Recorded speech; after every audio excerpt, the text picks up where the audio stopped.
Honorable Jean-Claude Kazembe, bonjour. Bonjour. Qu'est-ce que l'opinion peut retenir de la conception et de l'initiative du projet de construction du bâtiment du gouvernorat du Haut-Katanga?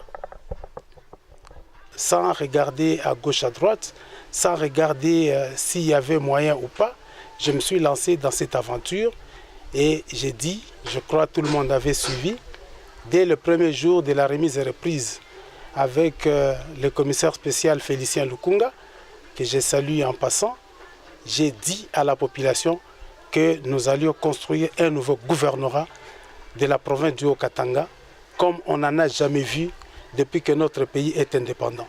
Et c'est cela que nous avons fait, pour donner un signal fort. Et aussi pour lancer un défi à tous les Congolais, pour placer la barre très haut, pour montrer aux Congolais que nous avons des grands défis à relever, plutôt que de nous perdre dans les distractions, de nous perdre dans des coups bas, que nous avions beaucoup de choses à faire, et en commençant par ce signal-là. Et donc l'idée originale de ces projets est à vous? L'idée est venue de moi et de personnes d'autres. Je n'ai jamais fait, il y en a qui prétendent que c'est l'ancien gouverneur qui a laissé je ne sais pas quoi, une maquette. Je n'ai jamais fait des remises reprises avec l'ancien gouverneur. L'ancien gouverneur a démissionné. Il a laissé le pouvoir à son vice-gouverneur. Le vice-gouverneur a fait la remise et reprise avec le commissaire spécial Félicien Lukunga. Et moi, j'ai fait la remise et reprise avec le commissaire spécial Félicien Lukunga. Ça n'a jamais été repris dans notre remise et reprise. Donc c'est une idée tout à fait originale. Et c'est moi-même qui ai dessiné la maquette. Et je me suis mis à travailler. Et quand j'ai présenté cette maquette à l'entrepreneur chinois, il m'a fait un petit dessin de 40 mètres sur 20. Mais moi j'ai dit, mais monsieur, ça, vous êtes en train de blaguer. Il nous faut 100 mètres sur 25. Et c'est ce que nous avons fait. Un bâtiment d'une longueur de 100 mètres sur 25 mètres. Et au départ, c'était 4 niveaux, mais je lui ai demandé d'ajouter encore 2 niveaux pour que nous puissions avoir 6 niveaux. Donc si nous prenons aussi la fondation, ça nous fait exactement 7 niveaux que contient ce bâtiment. Parce qu'au-dessus de ce bâtiment, j'ai voulu qu'on puisse mettre l'esplanade où on peut organiser une fête en regardant la ville de Lubumbashi du sommet. Parmi les mémoires de votre gouvernance, nous comptons aussi le site Lumumba qui aujourd'hui les travaux sont à l'arrêt. Mais ma question, quelle était votre vision de ce site touristique? Merci beaucoup. Dans un premier temps, nous avons voulu nous lancer dans la diversification de notre économie. Il existe à travers le monde des grandes bâtisses, des monuments qui honorent Patrice Emery Lumumba. Il existe des universités Patrice Emery Lumumba, des instituts Patrice Emery Lumumba, des avenues Patrice Emery Lumumba, mais sauf dans son propre pays où on l'a déclaré héros national, il n'existe pas quelque chose de mémorable pour Lumumba. Et la plus grande chose mémorable pour Lumumba, je crois que c'est l'endroit où il a été assassiné. Et si nous sommes africains, si nous avons encore l'âme africaine, nous savons que les morts ne sont pas morts. Ils sont dans le bois, ils sont dans le vent. Donc Lumumba est encore là-bas, dans ce bois-là. Il est dans le vent qui souffle sur ce site. C'est pourquoi nous avons voulu honorer Patrice Emery Lumumba. De sorte que cet homme-là, l'Africain le plus célèbre, l'Africain le plus populaire, l'Africain le plus respecté du monde, plus que Nelson Mandela, Patrice Emery Lumumba, pour avoir un site digne de son nom.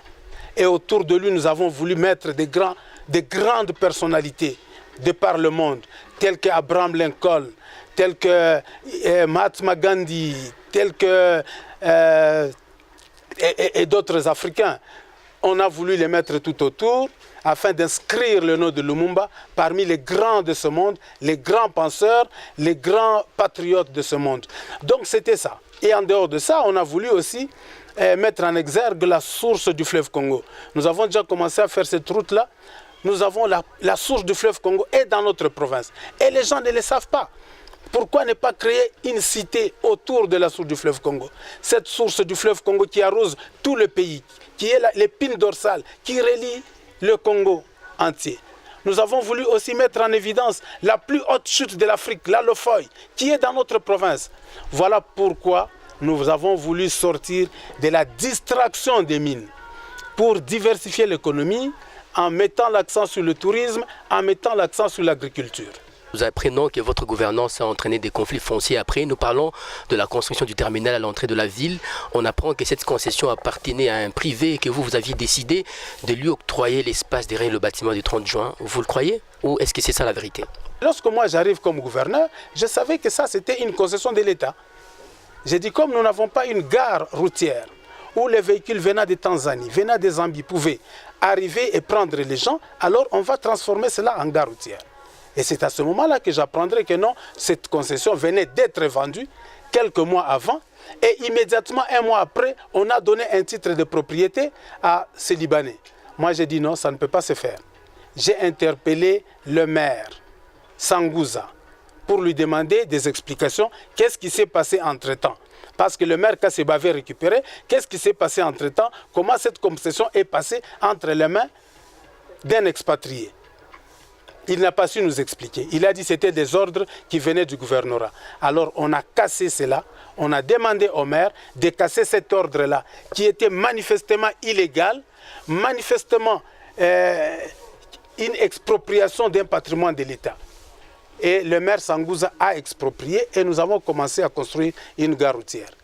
Mais c'est après mon départ que j'apprendrai qu'on voudrait lui donner en compensation le terrain qui est derrière le bâtiment du 30 juin. Et là, même n'étant pas en fonction, j'ai écrit au chef de l'État pour dire que ça c'est une insulte à la mémoire de Moïse Tshombe, c'est une insulte à la mémoire de Godefroid Munongo, c'est une insulte au Katangé. Pourquoi le chef de l'État lui-même n'a jamais envié de prendre ce terrain qui est derrière le bâtiment du 30 juin? Heureusement qu'il y a eu une réaction de la présidente de la République pour arrêter cette connerie. C'est une connerie ça. On ne peut pas faire cela. Pendant que l'Assemblée provinciale cherche un terrain où construire son bâtiment, pendant que tous les Congolais pouvaient construire ce bâtiment, mais à cause de 200 000 $, à cause de 100 000 $, on va brader un patrimoine de l'État. Je crois que ce n'est pas correct. Nous devons apprendre à aimer notre pays. Si moi-même j'avais de l'envie, si moi-même j'étais un cupide, je pouvais moi-même prendre ce terrain-là. Je pouvais prendre le terrain qu'on a transformé en gare routière. Je pouvais moi-même m'approprier le terrain derrière le bâtiment du 30 juin. Bien que je trouvais que derrière ce bâtiment du 30 juin, l'ancien gouverneur avait déjà attribué ce terrain à une société. Monsieur Jean-Claude Kazembe, merci. Merci beaucoup.